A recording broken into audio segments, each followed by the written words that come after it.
Burning Maul and Consecration create flame cyclones.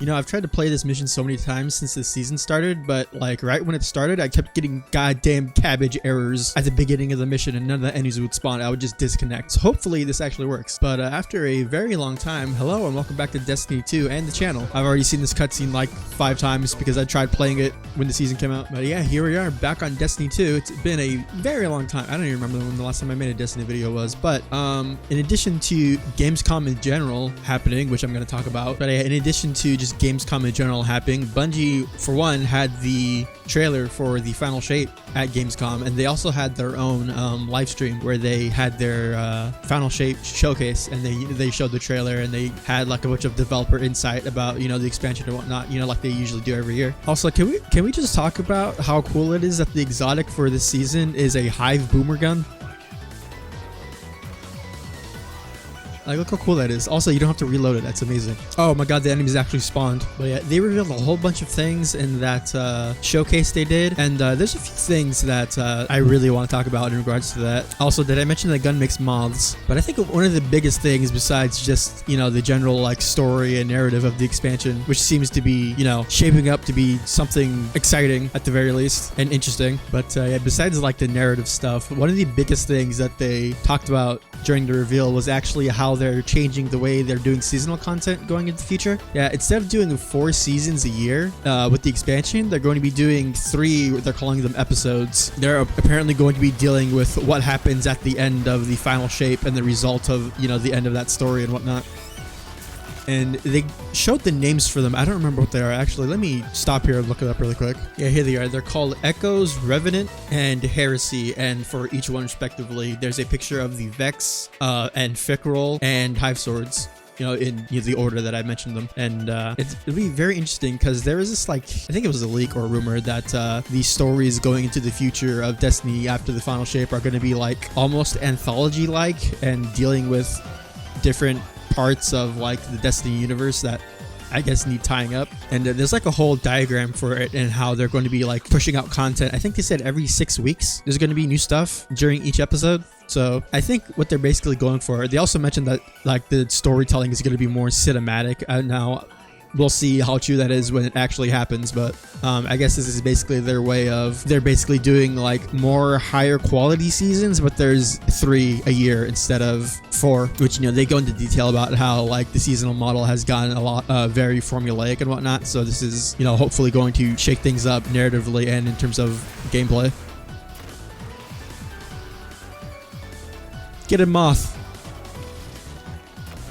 Alright, well, he didn't kill him, but he tried his best. Get him, Moth.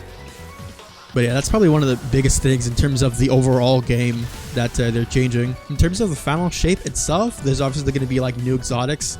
And there's some old returning exotics, and I think they said they were Dragon's Breath, Kavashtav, Red Death, and there might have been something else, or it might have been just those. And they were talking about some new exotics that I'm pretty sure are like going to be in the final shape, although they were just like concepts at that point, you know, with the images that they showed. And one of them was a trace rifle that was based off of the moment from Lightfall where the Traveler shoots a giant laser at the Witness. And it's interesting how like that's going to work, because in that cutscene the laser doesn't actually damage anything, it just makes a bunch of plants grow. So I'll be interested to see what that gun actually does when it eventually comes out. And the other one is a sniper that is basically like the power of a golden gun, but you put it into a sniper, which kind of makes me think it's just going to be like a stronger like Izanagi's Burden. I'll be interested to see how that actually works once it comes out. And one of the coolest parts of the trailer for me actually was the reveal of 2 new enemy types. Now, these are going to be like a oh my god, I can't believe it disappeared right when that happened. That's very upsetting. I don't remember specifically what they're called. I'll put their name on the screen because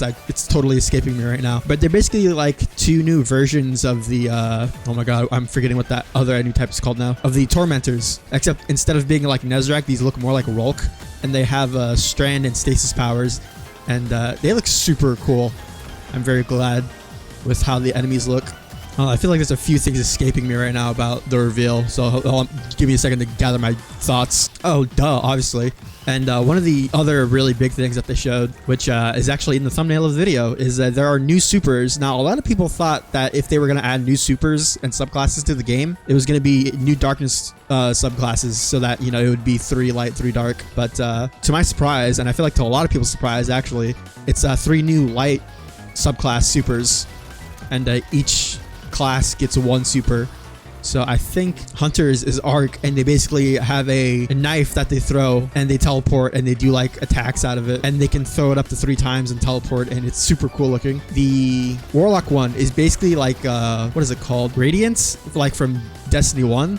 Except I don't think you could resurrect yourself, but it basically like supercharges your solar warlock so that your grenades are like way stronger and do different things, and your melee also does different things. Kind of fulfills the fantasy of like being a space wizard and like spamming magic at people. I can only imagine how hard people would have like popped off and freaked out if it was like you could actually resurrect yourself. And the final one, the Titan one, is a void subclass, and I think a lot of Titan fans and Titan mains are very happy about this. We finally have another distanced one-shot like cast super, and basically what it is, you summon a void axe and you can throw it up to 3 times, I think it is. It'll obviously do damage on impact, but you can also run up to it afterwards and pick it up and use it as like a melee weapon, which is super cool. I was definitely not expecting them to add new light subclasses, although like they mentioned it in the like reveal, but since you're so close to the Traveler, it actually makes sense narratively that you would get new light powers instead of dark ones. Although, to be fair, they could have written it however they wanted to and have them do whatever they wanted it to. But, you know, I think thematically it makes a lot of sense.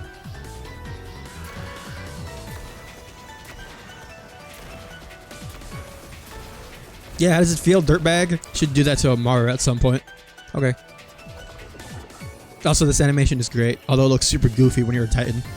I wonder what the explanation is for Mario not being able to revive Sabatsu like just like right now. Also, yeah, the neat part about the seasonal activity this time is that there's like deck building and like drawing random cards that affect the gameplay, which is a neat idea because they tried doing some very like basic roguelite elements in the last seasonal activity, which I mean, it was okay, but I feel like this is definitely like a step up in terms of their creativity with the way the seasonal activities work. But yeah, the new exotics, the new and returning exotics, the new enemy types, which looks super cool. You know, the narrative, if they keep on this like correcting this course correction after Lightfall that they've seemingly been doing, if they keep on that path, I feel like the final shape has a lot to live up to regardless of that.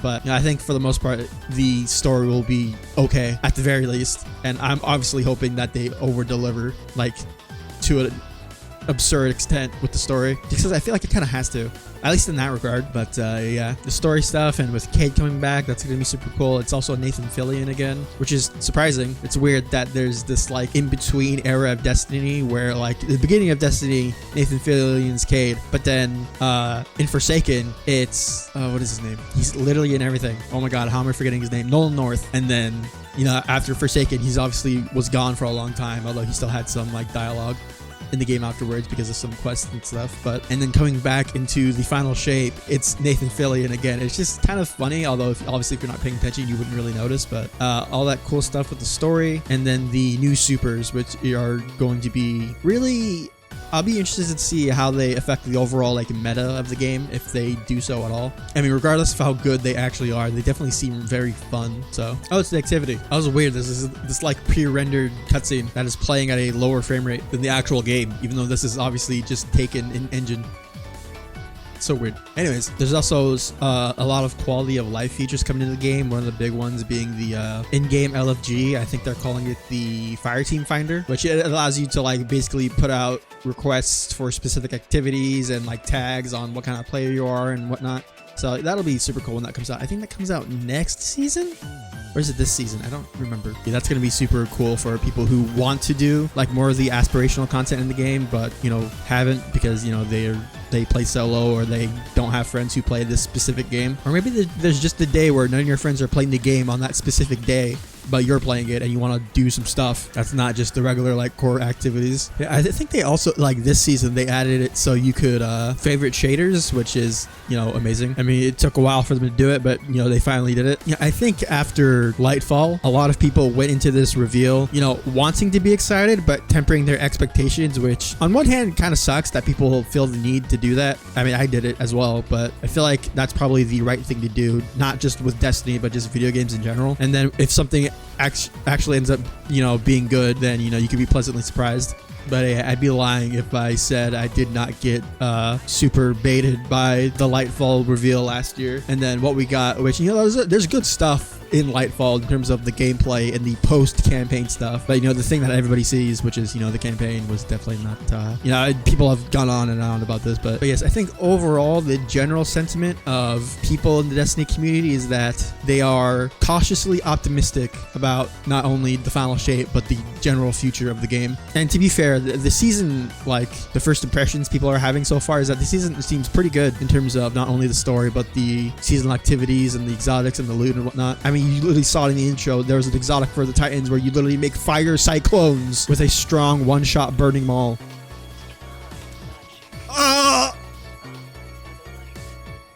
There we go. Also, the reason this video is going up late, just to, you know, give some context, is that not only did I want to watch the showcase and, like, you know, have a bit of time to formulate my thoughts on it, but also because Gamescom, like I said, mentioned earlier, happened, and I wanted to. I haven't watched any of the trailers yet, but I'm definitely going to after I record this. So I wanted to see basically everything that got announced, and then also I had to go wash dishes for like 2 hours. So, you know, that was fun. Now, I actually want to talk about the things that got announced at Gamescom. You know, I was considering live streaming like my live reaction to the reveal event, but I was like, and I kind of don't want the pressure to like react to something and have and like insert myself every like 5 seconds just for the sake of reacting. So I just watched it in bed while it happened as soon as I woke up. Okay, let me actually pull up the list of things that got announced today at Gamescom.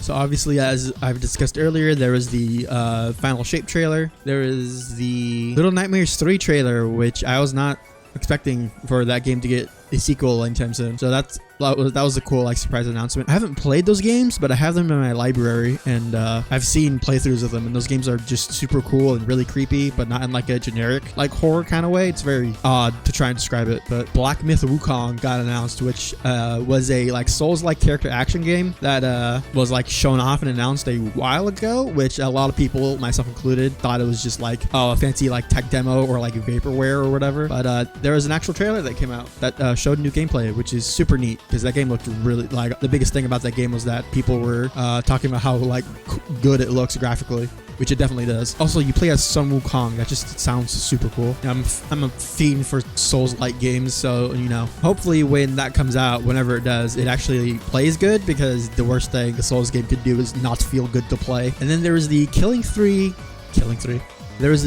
3 announcement trailer, which I haven't watched it, so I don't know if there's actually gameplay in it. But Killing Floor was one of those like game series that you know, before I ever got my PC, I would watch people play that game, and so it just like always sticks out in my mind as like a game that I saw a lot in my childhood as like, oh, this is a PC game. And so that's cool that got announced. I wonder if what is going to be different about it in terms of like the gameplay. One thing that I hope is different about it, which I honestly highly doubt will actually change, I hope there's not as much DLC for that game, because oh my god, Killing Floor 1 and especially 2 has so much DLC. It's stupid. Which, I mean, fair enough, there's so much content in that game in terms of like weapons and cosmetics and stuff, but at what point does it become too much? There was also a Payday 3 trailer that, again, I haven't watched. I think it's an official gameplay trailer, so that should be fun to watch. There was also a presentation on Starfield, so hopefully that shows like more gameplay about it.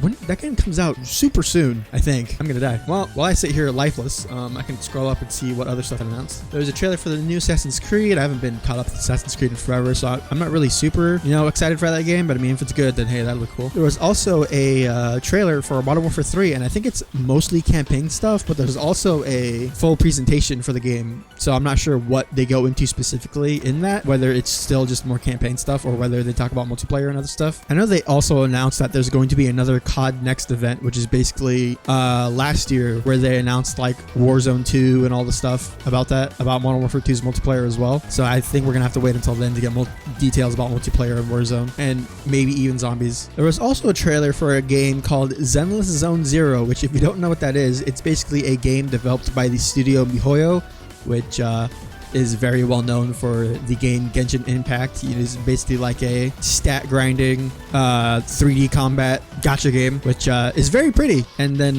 so obviously Genshin is like, you know, fantasy and, you know, magic and swords and whatnot, and Zenless Zone Zero is like more urban and I'm not sure how to describe it. I guess like futuristic. It's like a completely different setting, and I honestly can't tell from the few trailers that have been in the past whether that game has actual like combat or not, because, you know, that's always the thing with like MiHoYo games to me, is like, oh, they're super cool and pretty and all the characters look cool and all the, you know, effects look really nice and whatnot, and the music was always super good.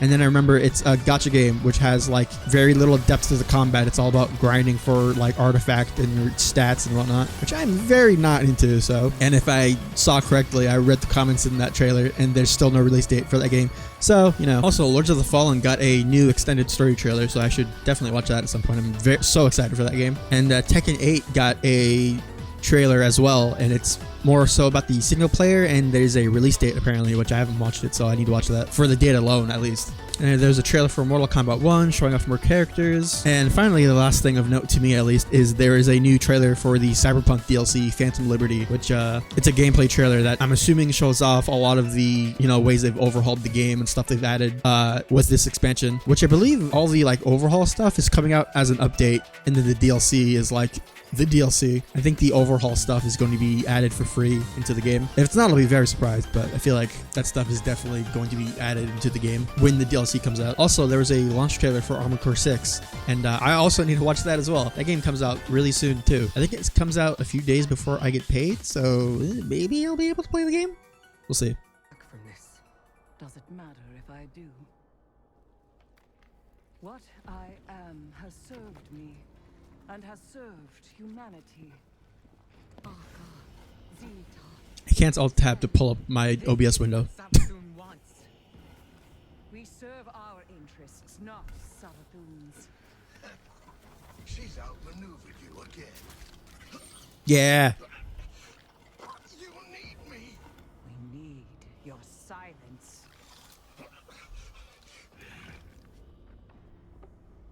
I like how my character's like, yeah, I could crush you like a grape if I really wanted to. To my sublimation. Savathun be damned. Also, this still looks super silly. It's my Titan. I separate the true from the dead. I am the many-mouthed hunger. I am the knife-edged truth. I devour the free. I conspire with my vengeance. This is some nefarious shit. Take what I need. The words in my throat are the weapon. This is also really drastic and dire.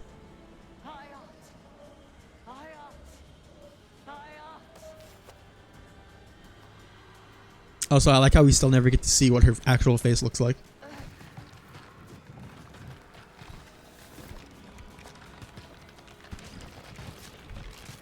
That seems painful.